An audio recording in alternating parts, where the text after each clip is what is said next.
Je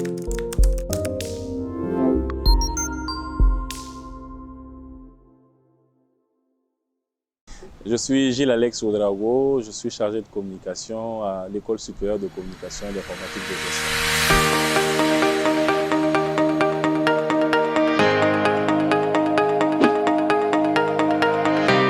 Bon, je suis chargé de marketing de l'école, mais en clair, je fais le travail d'un chargé de communication.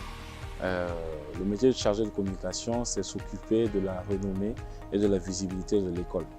Renommée, c'est-à-dire comment on entend parler de l'école, qu'est-ce qu'on dit de l'école et où est-ce qu'on entend parler de l'école, quelles sont les informations précises et claires qu'on a de l'école.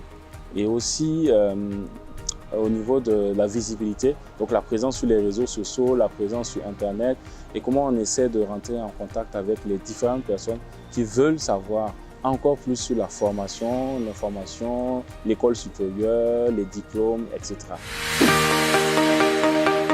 Alors, les volets sont, les débouchés plutôt sont bien nombreux. Actuellement, on a le métier de communication déjà, on a le métier de community management, on a le métier de plaidoyer, chargé de plaidoyer de communication, chargé de relations institutionnelles et de communication institutionnelle, même chargé de formation, consultant en communication et en diplomatie et en relations internationales. Donc même formateur et coach, on peut le faire. La licence, c'est bien sûr le bac plus 3, donc le troisième niveau, 3 années d'études après le bac. C'est important pour moi d'avoir fait une licence en communication et relations publiques parce que ça me permettait déjà de pouvoir avoir un pied en entreprise. Je pouvais déjà faire un stage et quitte, pourquoi pas, avoir un boulot. Mais mon objectif en faisant cette licence était d'aller jusqu'au master. Et à l'époque, le master n'était pas encore proposé. Le master, c'est le bac plus 5. Donc c'est après 5 années d'études. À l'époque, ce qui était proposé, c'était la maîtrise, donc le bac plus 4, qui plus tard a donné naissance au M1. Et donc après ma maîtrise, je pouvais aussi travailler, passer des concours. Mais comme je voulais vraiment rentrer dans le système LMD que tout le monde connaît, licence, master, doctorat, je me suis autorisé à aller poursuivre mes études à l'étranger pour faire un master. Donc j'ai fait un master en sciences politiques, là qui m'ouvrait maintenant les portes, on va dire, professionnelles.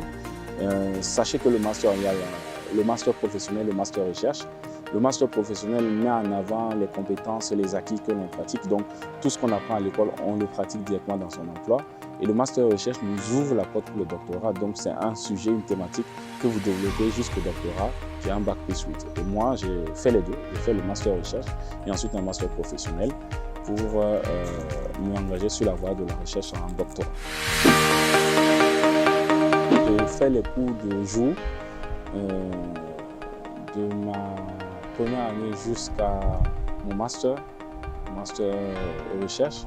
C'était vraiment tous les jours, tu allais à l'école le matin et tu rentrais le soir. Et c'était très pratique parce que il y a cette intensité-là que tu as. Et c'est ça qui est intéressant pour moi parce que ça te permet d'être vraiment focalisé là-dessus, sur tes études et ne rien voir à côté, vraiment te concentrer. Après, comme j'ai eu la chance de faire également un master professionnel, j'ai vu qu'il fallait avoir un pied en entreprise, un pied à l'école. Et là, c'était l'alternance. Il fallait faire de l'alternance. Et en ce moment, c'était très compliqué. Tu avais 2 jours en entreprise où tu allais vraiment tous les jours à l'entreprise ou sinon 3 jours à l'école. Et donc, toute ta semaine, tu avais 2 jours en entreprise, 3 jours à l'école ou inverse. Parfois 3 jours à l'école et 2 jours en entreprise. Donc, c'est toi qui voyais. Et en fonction de ça, ça te permettait de voir ce que tu apprenais. Est-ce que tu peux réellement l'appliquer dans ton travail ou bien réellement il y a une différence? C'est très intéressant, mais c'est très prenant, c'est plus épuisant que la formation usuelle. Puis j'ai eu la chance, bien sûr, parce que je me suis intéressé au doctorat, de poursuivre d'abord en cours à distance. Et alors là, on va dire que c'est encore plus difficile parce que tu as un travail que tu fais, tu as une occupation en dehors de tes études et tu suis les cours à distance, donc en ligne. Et en ce moment, c'est intéressant parce que bien sûr, c'est selon ton calendrier, selon ton planning, mais il y a des horaires, il y a des objectifs, c'est fixé et tu dois te concentrer pour les faire. Et c'est la partie un peu difficile parce que, on va dire, pour un thème de recherche ou un thème de choix, c'est difficile d'être concentré parce que c'est en ligne. La personne n'est pas là. Vous avez eu la chance d'avoir des moments de chat et de discussion en ligne sur la plateforme. Mais à part ça, vous échangez par mail ou par Skype, mais on va dire, tu sens un lest.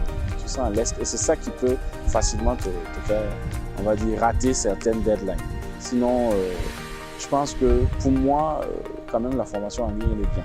Elle est bien parce que ça te permet réellement d'avoir à tête reposée, de te donner des objectifs et d'apprendre beaucoup à te discipliner pour pouvoir réussir.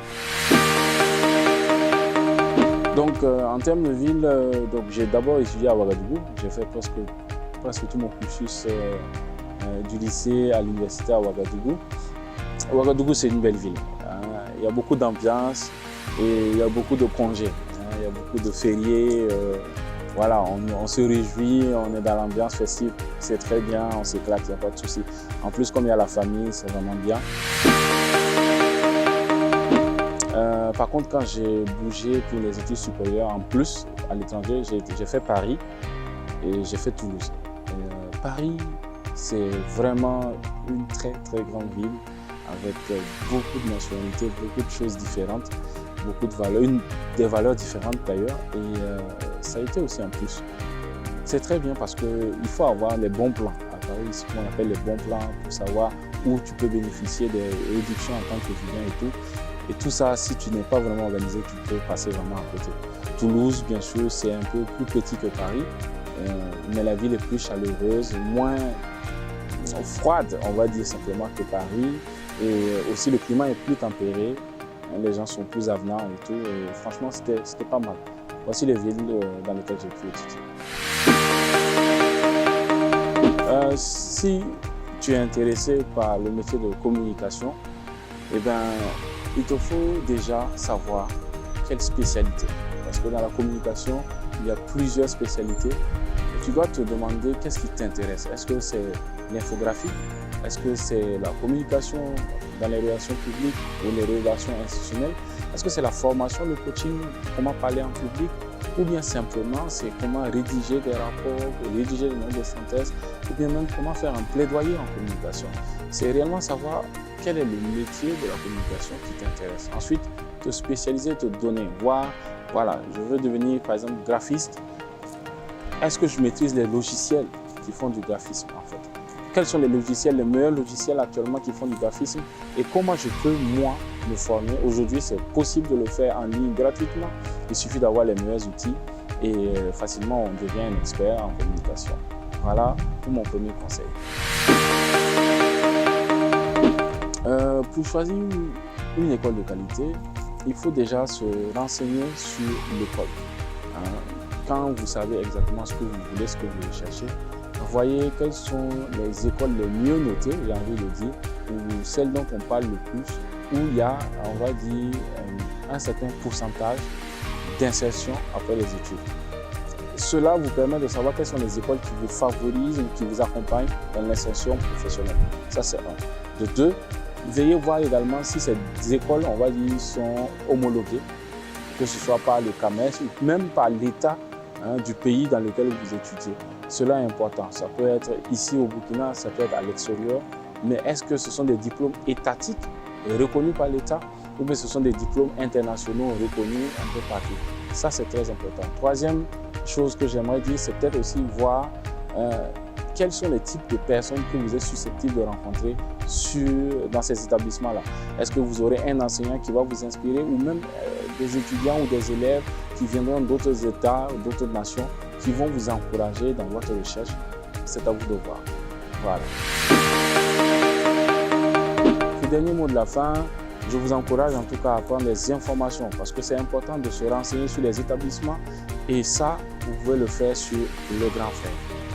Là, vous avez toutes les informations possibles et vous aurez aussi les fiches d'informations sur le métier que je fais et pourquoi pas, on aura l'occasion peut-être de discuter plus tard. Je vous remercie.